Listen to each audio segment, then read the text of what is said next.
What's up, everyone? Welcome to Opening Up About the Mets. I'm your host, Arthur, and here with me, co-host, is Juan. So, this is our first podcast together, and we're going to be talking about sports, specifically New York Mets. We're going to touch on some other things, but we're going to jump right into it. The first thing we're going to talk about is the offseason. Yes, which is I can understand how a lot of fans are still in their feelings with a lot of the players who are no longer here, who've been here for quite some time. But listen, it had to be done. It had to be done. We were not winning with this core. I understand people want to include Lindor part of that core. You can do that if you want. It is what it is. But as far as the core, when I say the core, I mean the guys who came up through the system, which is Alonso, Nemo, and McNeil. 7 years together, only made the playoffs twice out of those 7 years, which is not good enough. I'm excited for these changes that were made during the offseason, and hopefully,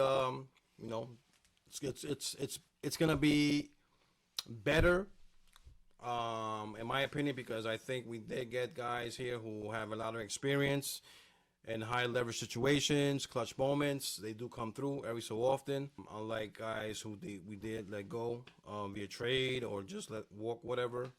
But yeah, it should be fun. I'm excited for the season. So now I think about Alonso, right? Now this is not only just a homegrown, but this is a guy who was breaking Met all-time offensive records. Prolific home run hitter, yes. Yeah.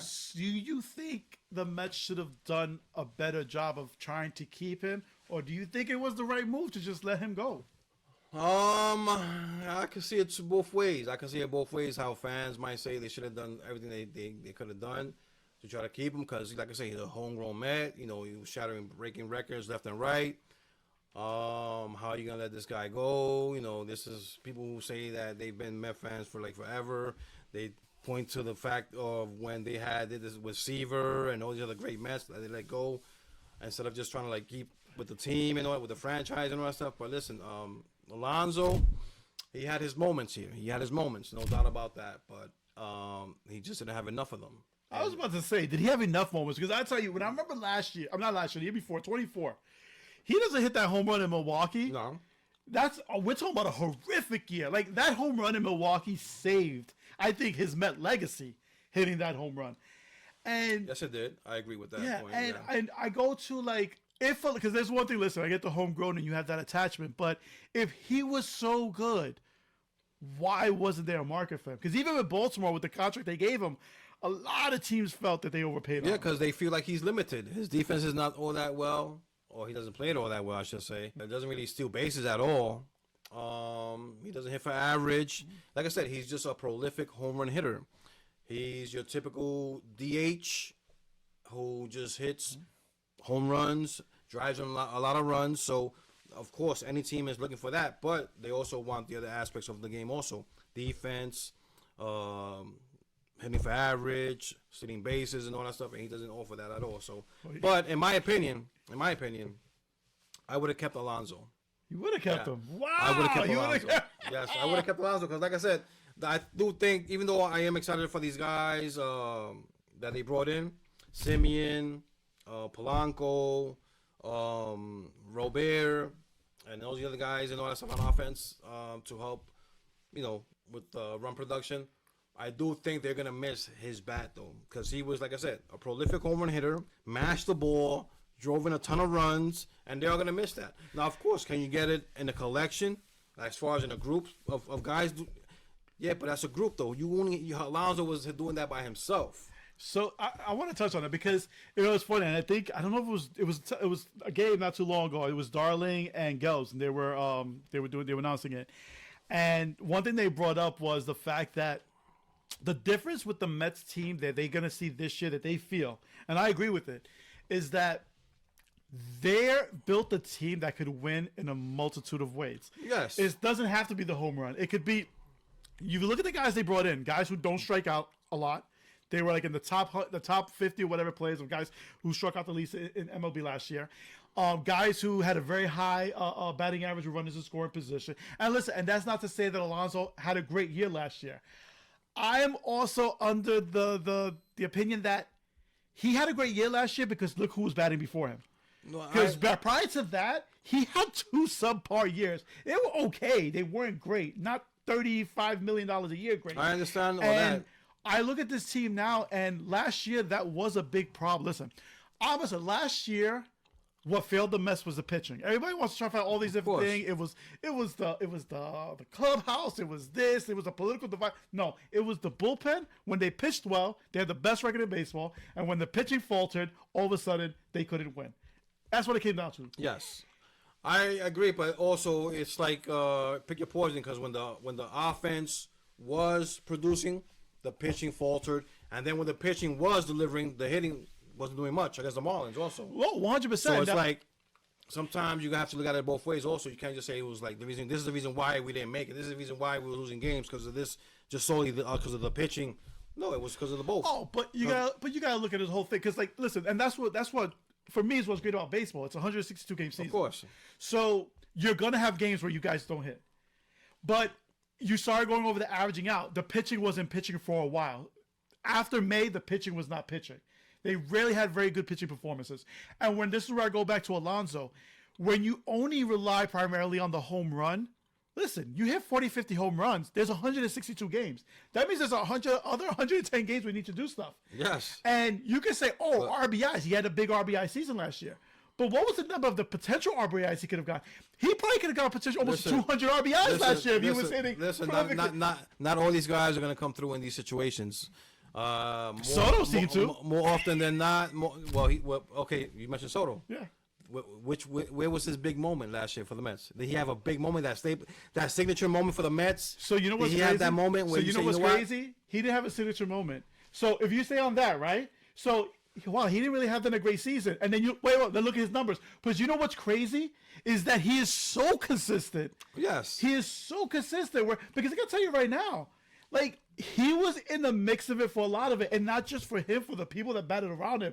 Look at everyone's stats that batted around Soto last year, and they were all above average. Of course. And that's why I'm excited this year, because could you imagine Lindor, Bichette, Polanco? Like, I'm looking at numbers, it's like, wow, these are guys where, like, and again, guys who also hit for average. Like, Bichette can have a freaking 330 season, hitting 25, 30 home runs. Like, so I'm excited for Bichette also because he's a contact hitter. He gets a ton of hits, drives and runs, has a little pop in his bat. And a clutch hitter. I mean, yes. look, the home run that he hit. People forget, like, if it's not for this guy's home run in the ninth inning, he hits the game-winning home run for the Blue Jays to win the World Series. Yeah, against Ohtani, didn't he? I believe it was Ohtani. Yeah, it was Ohtani. Yeah. So it's just so how do you think Stearns did this offseason with putting this team together?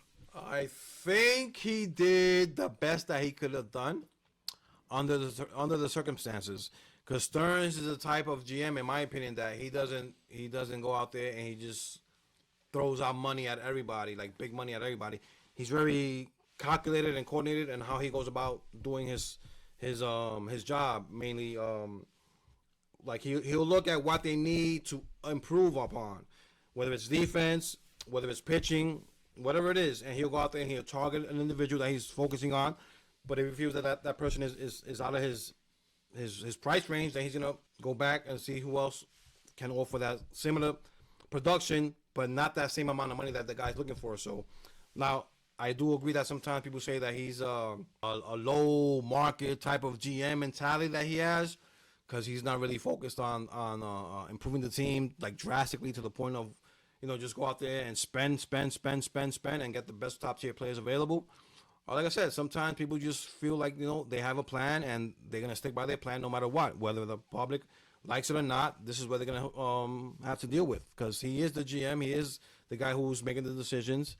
He has the backing of the owner, which a lot of people were pissed off because they thought that the owner was going to step in like he did last year with Alonso when he went down to Tampa to sit down with Pete. And they came together. They came to an agreement, and he re-signed with the Mets.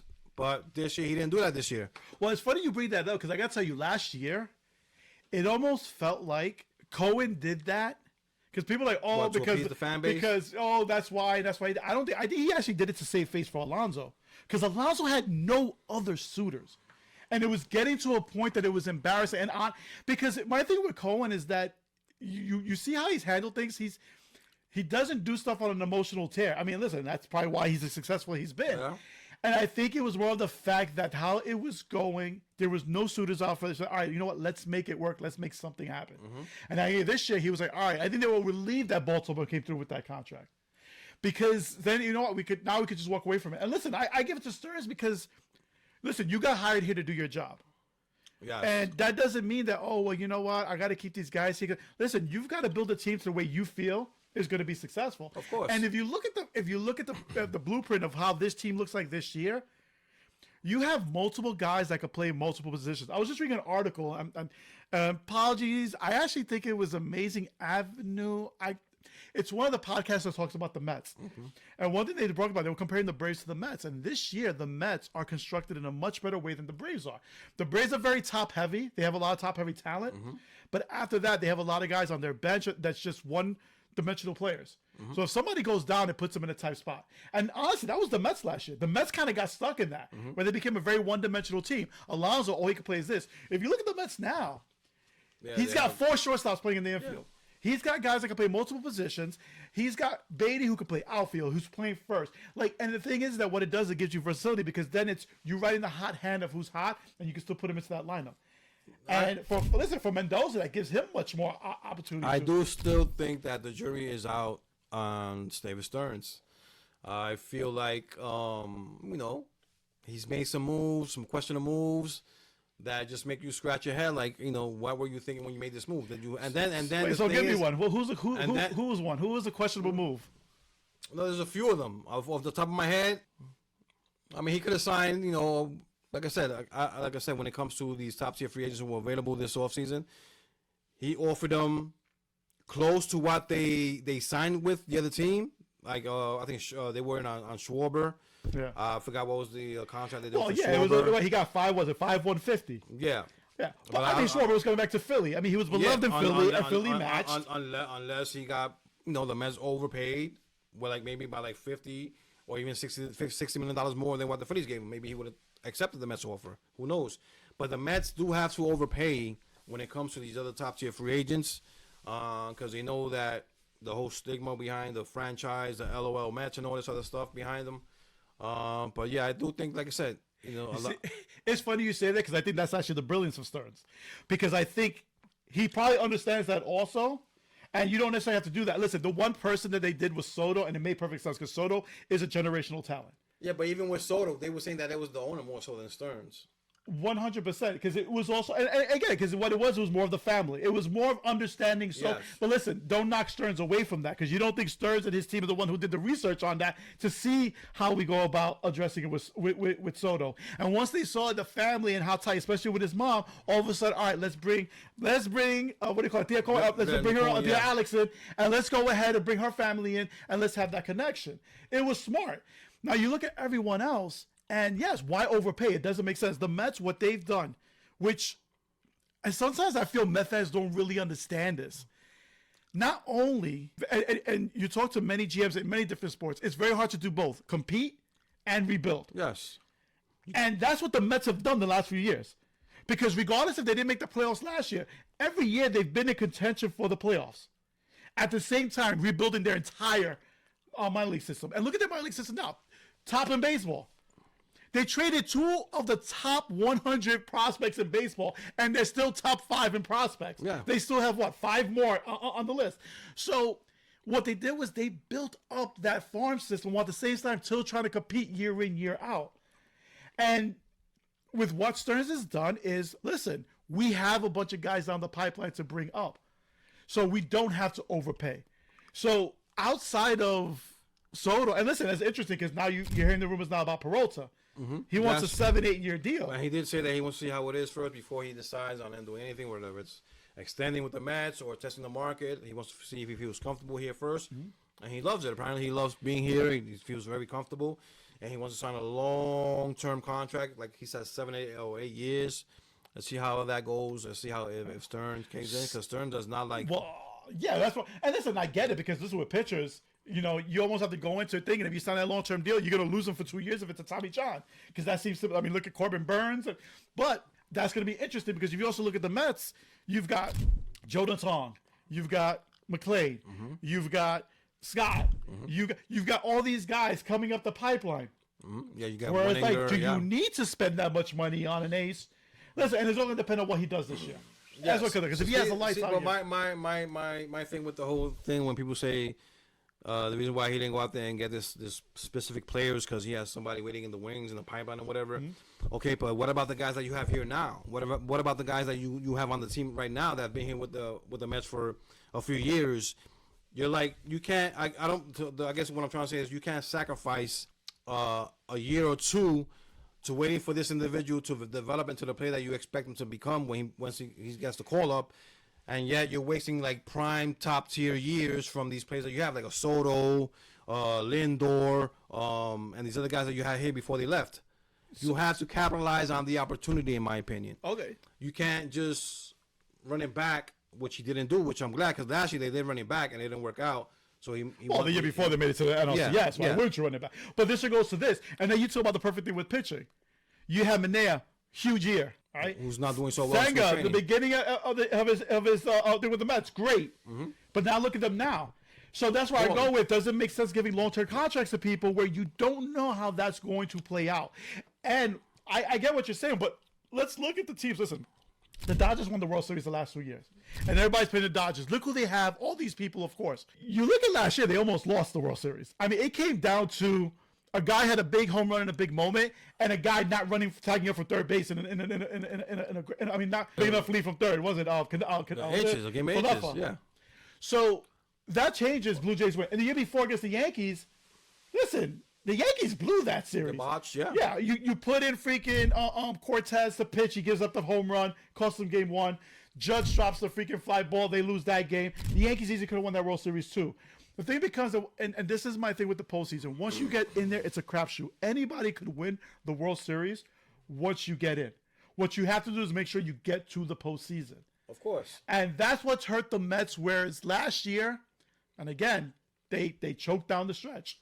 That's where. And that's why I'm glad they broke up the core. Because when you have too much losing after a while, you're like, all right, you know what? We need to change them. Nemos, the Alonsos, the McNeils, these guys, they've experienced more failures than they have success here with the Mets. So, it was time for them to go. That's what I just feel like when it comes to an Alonso type of bat, which is needed, I think it's needed in this lineup because you still are missing that big bopper in the middle of the lineup.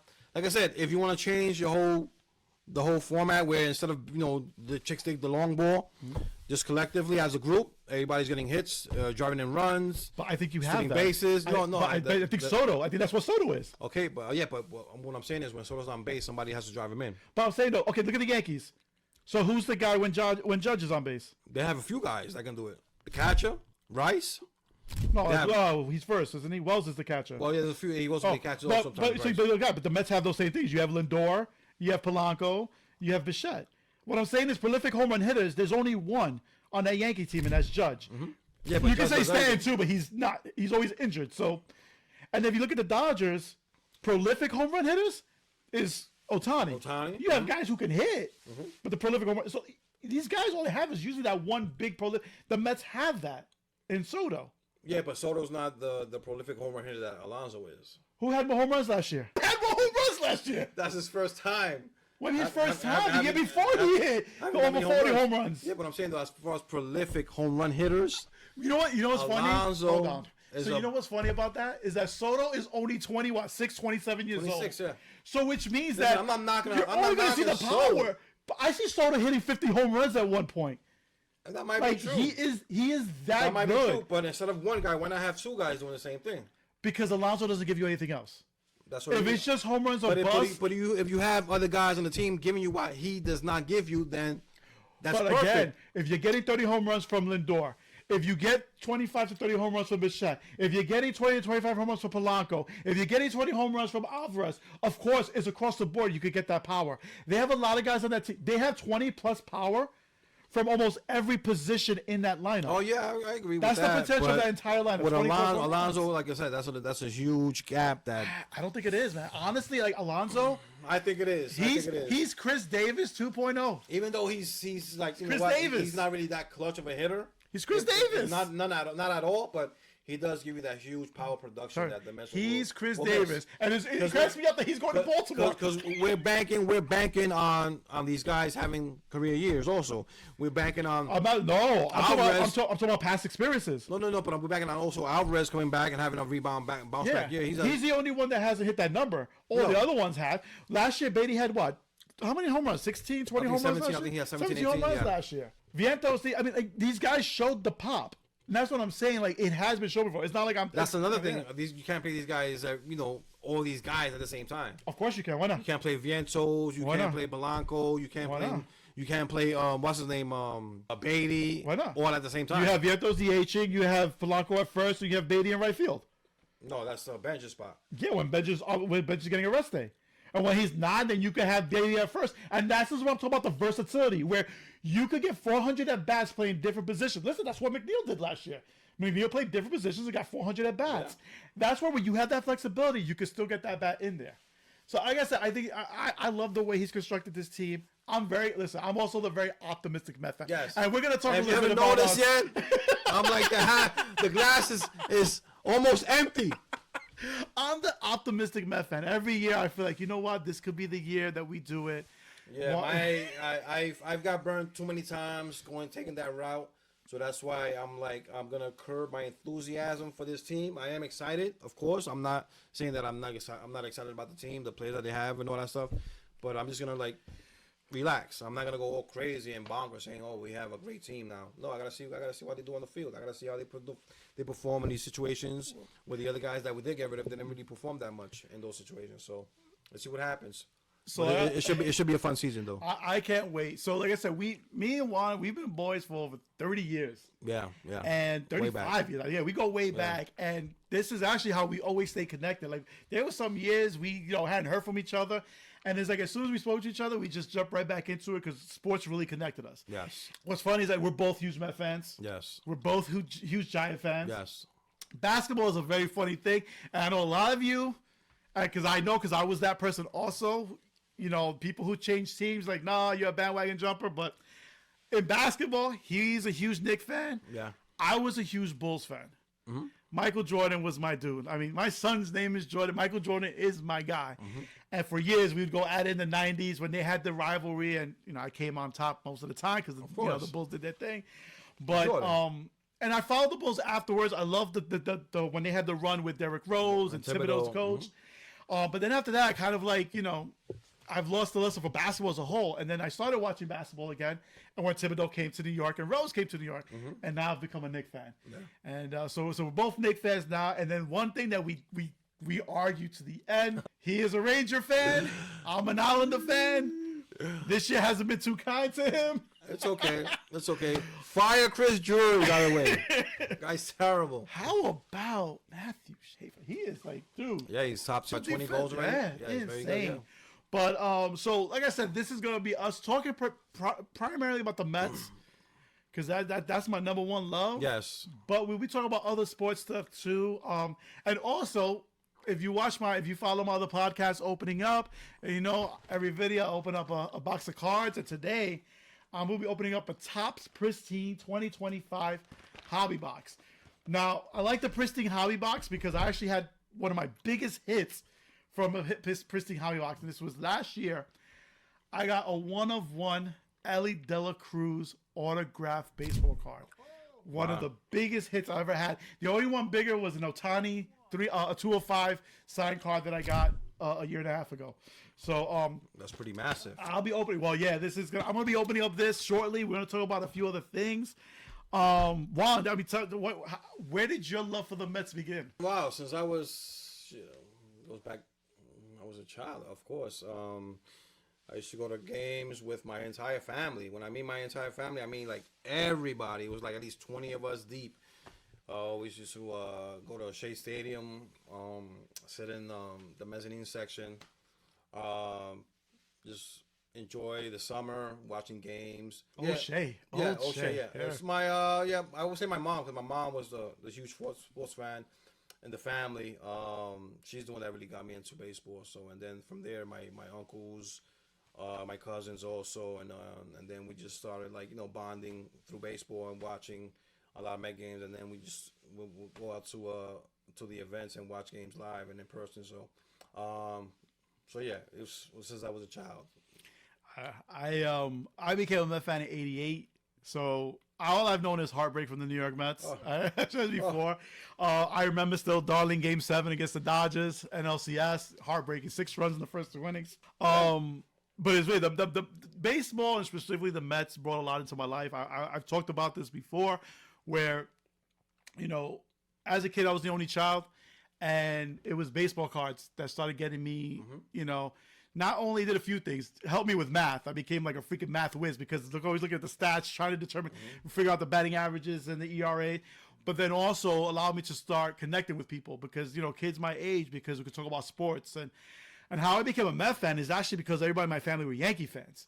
And especially I had 2 cousins who were Yankee fans, and they used to pick on me like hell. And so I just, out of spite, I was like, I'm not going to like the Yankees. I'm going to like the Mets. It's crazy. Like that's what led to it. The other thing was a cousin of mine who was a big Doc Gooden fan, and she put me on to that. And then I remember watching Doc Gooden pitch. And I was like, well, this guy is legit. And so Doc Gooden was my favorite all-time Met.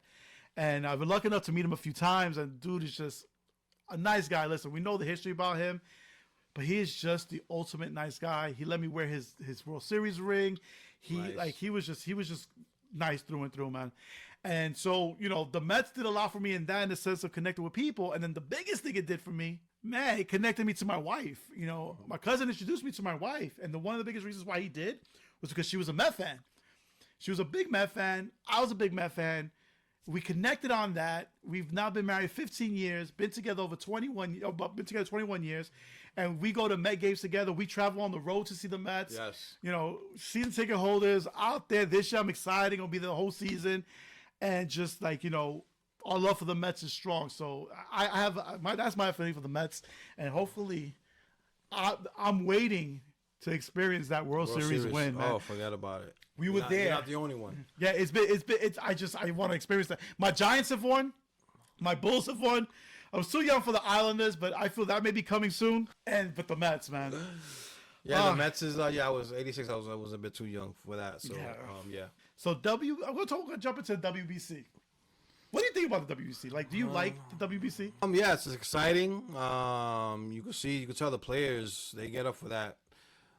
Way more than they do get up for the MLB games, because of course they feel like they're playing for pride, their nation, their country, and then the when you look at just the whole scenery in some of these locations, whether it's Japan, whether it's the Dominican Republic, the crowd is going insane.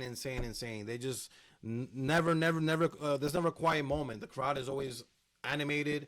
And reminds me of like soccer matches. Yes, it's insane. Yes, it's very insane. These guys are like religiously over there. It's like it's insane. But yeah, I'm a big fan of the WBC. So it's like my concern is that I wish it wasn't in the beginning of the season. I wish it was after the World Series, because you got guys who've been on the offseason. Listen, I know they train and they do all this, but then it's like, boom. Like you're playing more baseball. No, but not just more baseball. It's high-intense baseball. Yes. Like, you got guys pitching where it's high-intense innings, and then it's like, and now you got the start of the season. And listen, we all know what happened with Edu Diaz a few years ago. Yes. And that was like, that was after they won. And I think that killed our 20. Was it 23 season or was it 22 season? I think it was 23 season. 23 season. That killed that season. And it's just like, I don't know, man. And I like it. But one thing also showed me, and this is where I talk about great players. This is why Soto, in other words, by the way, is Alonso on the USA team? No, he's not. Oh, okay. Soto playing for DR in front of all those fans, in front of his whole people. What does he do the first game? Yeah. Hits a 2-run blast. Second game, another home run. Like, he showed up. Otani, first at bat. Second at bat, bases loaded. Grand slam. They posted his first 8 at bats, and it's insane. And they haven't gotten him out yet. And these are guys who, in big moments, just come up big.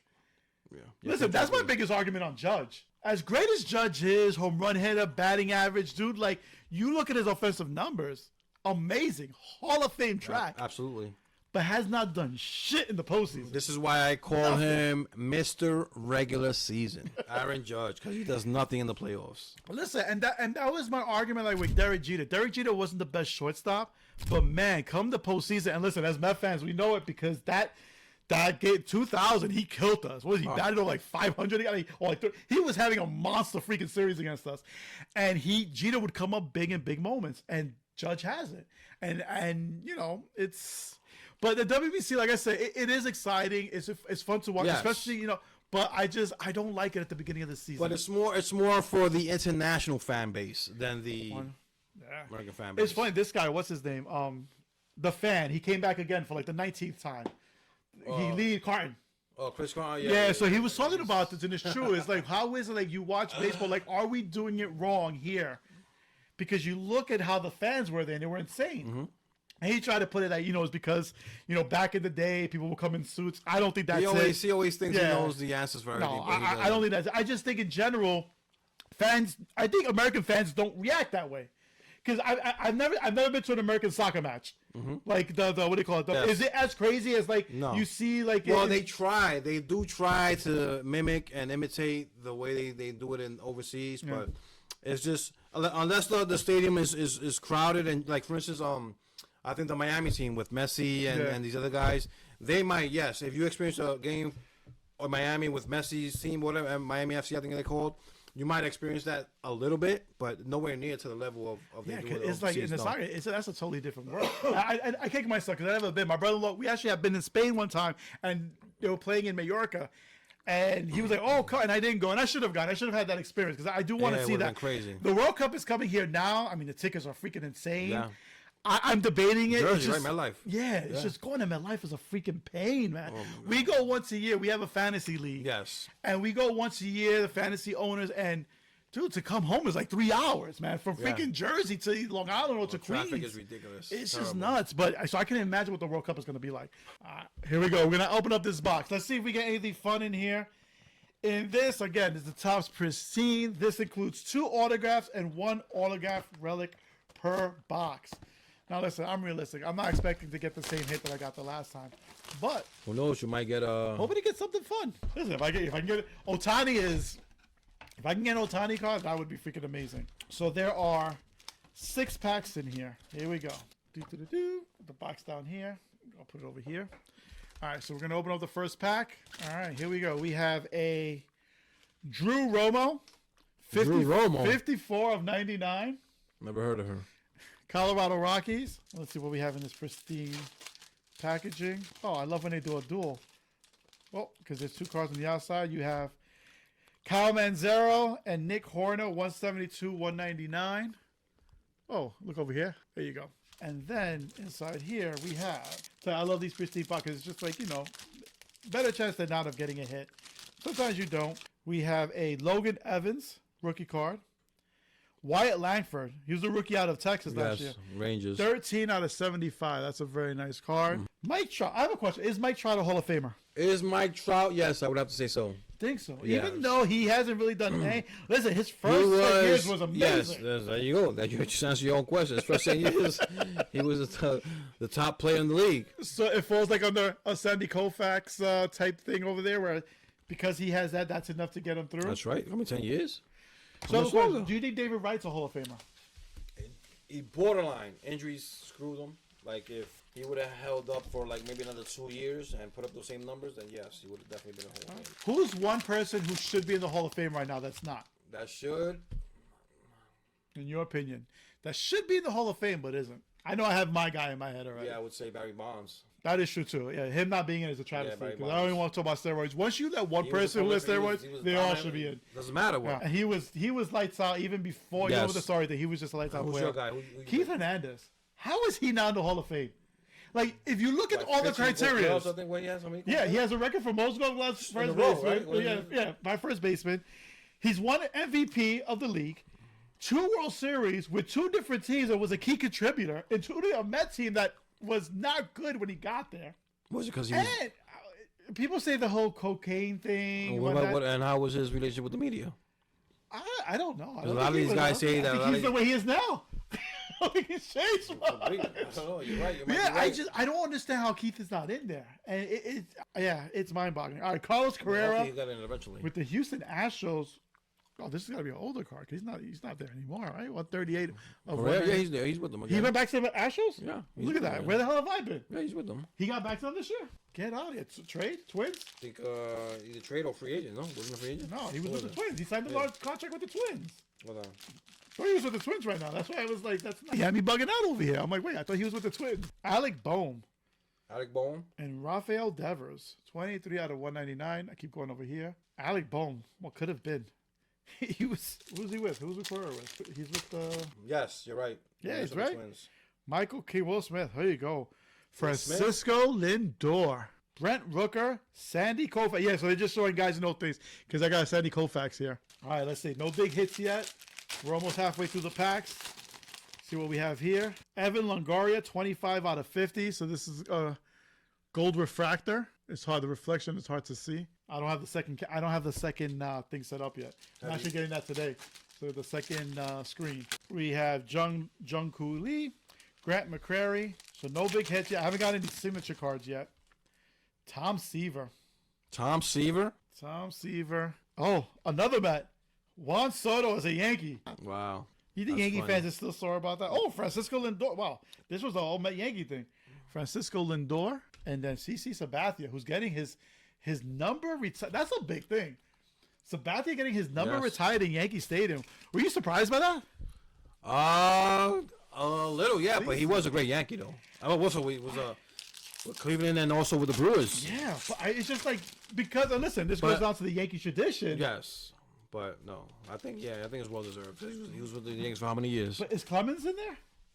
Yeah, but Clemens is But Clemens didn't get his thing. He's not in the thing, right? yeah, I don't think he is. No, Is David Cohn? maybe no. Is it I David don't Cole? know. I don't think his is either. No. Oh, we got our first autograph card. Who was it? Jackenzie Noel. Oh, this is that's when I hit the home run. The There you in go. the playoffs. Oh man, I can't see because of the screen reflection, but yes, Jackenzie Noel. Here we go. First autograph card, his rookie card, no less. That's gonna get sent over to PSA. Cody Bellinger, Sai Suzuki, 1 of 75. And then what we got over here? Yeah, I mean, I tell you right now, the Otani ones are the biggest ones, man. Those cards, man, I've put a few of them up and they go like crazy. Bobby Witt Jr., Jurickson, Vlad Guerrero Jr. All right, we're down to the final 2 packs. Here we go. There's one more autograph and one more relic card out there. Here's the second one. Jack Leiter, His son. son of Al Leiter. Autograph card, who I think now this year is wearing number 22 in honor of his dad. Yes. Very nice. So I got Jack Leiter, second auto. So there should be one more auto relic that's out there. Let's hope it's a big one. Here's the other cards. Brian Reynolds. I think I told you that I pulled the other day a 1/1 of the Pittsburgh rookie. Connor. Connor. Yes. Dude, that. Yeah, they're saying he's gonna be a monster when Yeah. he comes up. We go here. Brooks Robinson. Here we go. And then we have Paul Skeens. Did you see the stats? If you look at the first year stats between Skeens and McLean, Right, they're almost identical. Yeah. Do you think McLean could be that good? He could be course he can. Skeens good? Yeah, because you got that wicked movement on his pitches. It's amazing. All right, Grant McCrary. I didn't see the relic one unless I missed it. Oh, here's the relic one. As I live and breathe, Kyle Tucker. Kyle Tucker. 2450 auto. Kyle Tucker, 2450 auto with the jersey, game used jersey. Very, very. Do it. Go on eBay. I want to see what the value is on this. Go on eBay and just put. I'll tell you the code, the thing to put in the search thing. eBay. Yeah, I want to see what this comes up. PPDAR. PP. Yeah, DAR dash KT. Because a lot of times you can see like what that card. Yeah, KT. KT. I want to see what potential things is going for sale right now. They have it on sale right now buck. for $100.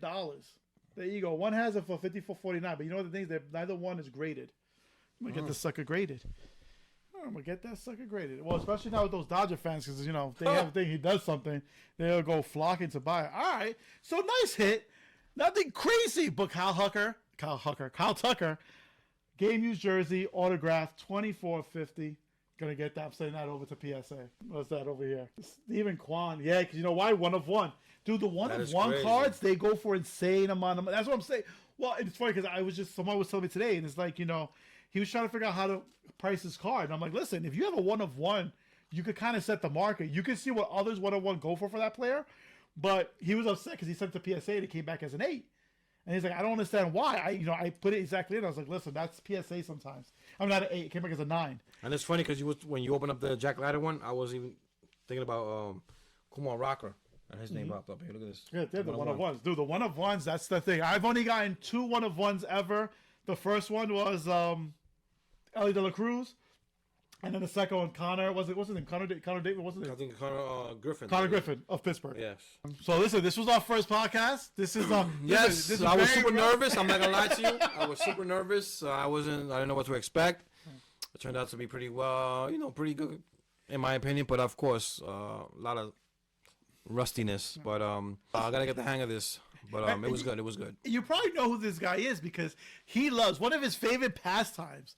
He loves getting on social media, and when people post dumb stuff, he loves to call them out on it. I'm a troll. How many times have you been like? Has any of the social media sites like ever tried to block you or give you a timeout? I've been blocked. I've been put on timeout.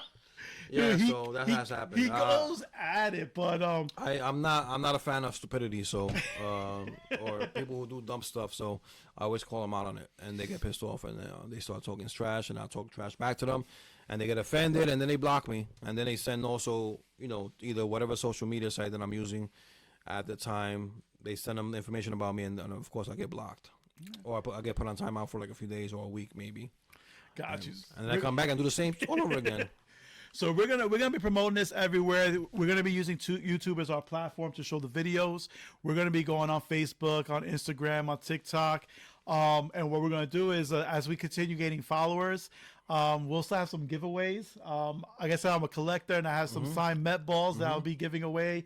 I also have some Met tickets I may be giving away to people as we continue building this. So stay tuned and feel free to put things in the comments if there's things you'd like us to talk about, things to touch on. If you agree with us, disagree, feel free to to interact. We'll talk about it. All right. So Juan, man, that's it, man. Episode 1 in the books, bro. All right, and listen, let's go Mets, man. What's today? We're 3 weeks away, right? What's it? Yes. Yeah, 20. Yes. Wow, 19 days away. 19 days away, opening day. Can't wait, man. Cannot Hopefully wait. it's a successful Mets season, and we'll be going over each and every single game with you guys, whether it's wins, losses, no matter. Go ahead, moves. No, forget about it. What were they thinking? What are you doing? All right, man. You guys have a good week. Talk to you guys soon, man. Salute. Bye-bye.